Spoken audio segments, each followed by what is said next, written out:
Hello everyone, this is Brad, the Cooking Critic Cleric, because I'm critical, I love to cook, I'm a pastor, here to give you my review of 1917, the World War I film that is getting a lot of buzz and for a lot of good reasons. This is a very remarkable movie, a very unique movie, and one that I think people are going to be talking about for a very long time. So I'm going to give you good, the bad analysis of my score. And the story is actually quite simple. This is World War I. We have some British soldiers that are sent on assignment, two of them. They have to go across enemy lines to warn a platoon of their own, about 1,600 men, that they are about to walk into a trap as they're in pursuit of some German soldiers. They're about to get massacred. And there's no way to communicate with them except by literally handing them a message. So they have a limited amount of time to get to the other side of enemy lines to deliver this message, or they're going to get wiped out, including the brother of one of these two soldiers. And so this is a real-time event of them journeying from Allied territory across war-torn France into enemy territory to hopefully deliver this message and save this platoon and hopefully stay alive in the process. Let's get into the good. This is an edge-of-your-seat experience.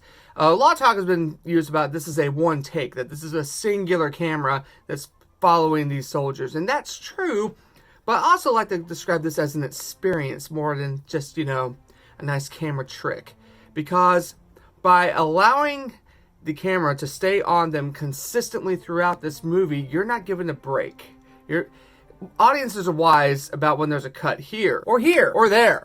Anyway, cuts. But here, because there is no breaks, you are literally walking in their shoes. In many ways, kind of like some video games, where you are a character journeying into a world, and you hope you don't run into some bad guys. Here, it's kind of the same scenario, but done in a film, and it is a marvel, a technical marvel. I mean, audiences will be watching this and just blown away of how a camera can stay on them consistently. And this is done old school. I watched the making of earlier this morning, and this is done with camera work, with cranes, with wires. It is really, really awesome.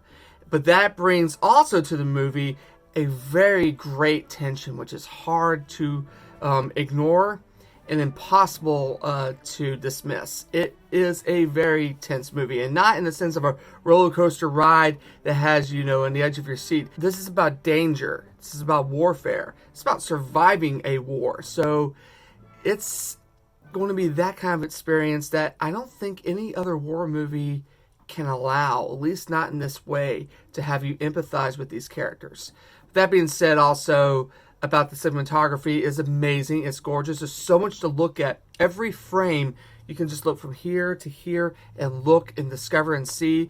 Your eyes will wander. Mine did also, as you're just watching and looking and discovering, whether it's just these two soldiers in lonely places or on massive battlefields with hundreds of extras, maybe thousands, I don't know.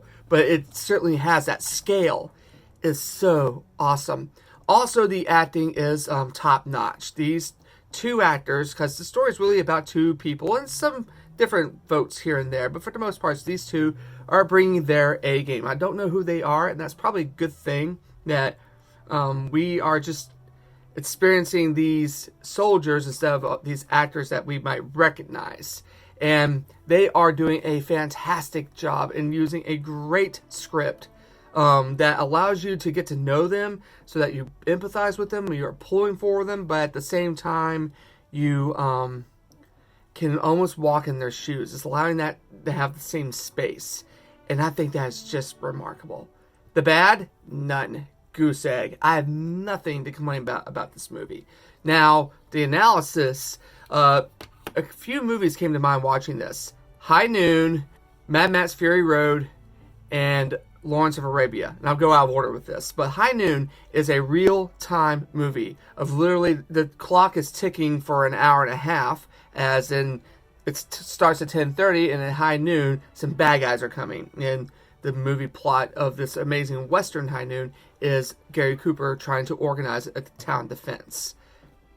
You should see that, by the way. I've not seen a movie since then that holds close to a clock in that way. In this case, watching a somewhat several hours go by. That's just super, super cool. 24 kind of did this a little bit too back in the day. but really remarkable that literally you knowing every second is counting, that you can't look away, turn away, or walk away. Way to suck in an audience. The second one is Lawrence of Arabia. Lawrence of Arabia also does several long takes of a singular camera, or one that just pans over for a long period of time. And it's in that, as I said earlier, you get to look around a lot and explore, discover, and wonder of what is that in the distance, or what's going to be over here around this corner. Is that person over there, is that a friend or a foe? I don't know. And when you do cuts, you can cheat. And audiences are very wise to that. Whereas here, you don't get to cheat. You literally are in the shoes of its characters. And that is just really remarkable. And the third thing I mentioned was Mad Max Fury Road. Mad Max Fury Road, great movie by the way, took a lot of care in preparing its scenes and its shots with a lot of storyboarding, a lot of pre-planning, so that they literally knew what they were going to do before they did it, and that it would look good and film well.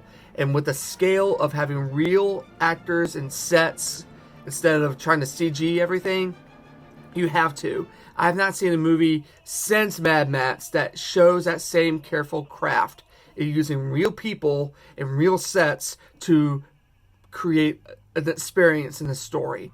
And here we are. 1917 does that, and I applaud it for it. I'll also add this movie also kind of has the same vibe as some horror movies.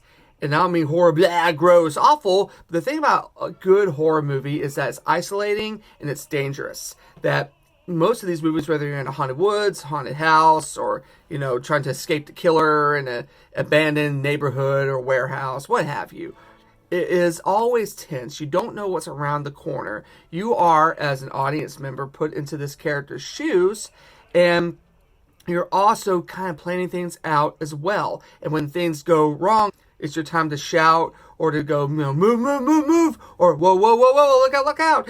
And that's what horror, when it's done well, is awesome. Whereas this movie doesn't have the gross out, but it's just as tense, that you really are drawn in that sense of isolation and danger. That, should we go in this tunnel? What's around this corner? Who is that over there? Oh, is that a face over there in the dark? Oh, wait. Yeah. This movie does that. And I applaud it for that, because again, that sucks in the audience. And the thing is, having a movie that, as an audience member, you're drawn into, you're walking in their shoes as they are your own, this will perhaps challenge some of these preconceptions of what we think war is or what it ought to be. And we can debate about whether war is necessary or not. And those are, I think, good, important discussions to have. But let's not gloss it over and, you know, make it look beautiful. So take a wild guess what my score is going to be. It is a perfect 10. I don't have a single flaw, problem with this movie. It does what it set out to accomplish and then some. By the way, the director, Sam Mendes, also directed the best James Bond movie of the last 20 years, Skyfall. And same cinematographer for that movie as well. And it shows. This is going to win some Oscar gold. And Oscars are stupid and overrated, but people are drawn to the, you know, what's nominated. And our audience last night certainly showed that. People like, I've heard a lot about this, it's been nominated, we'll see what happens. And it is an intense movie that if you're literally in war for 2 hours, you get to go home, but wow, you feel wiped out. Now, I highly suggest you watch it in a theater. You're not going to have the same experience at home. It's safety with a pause button.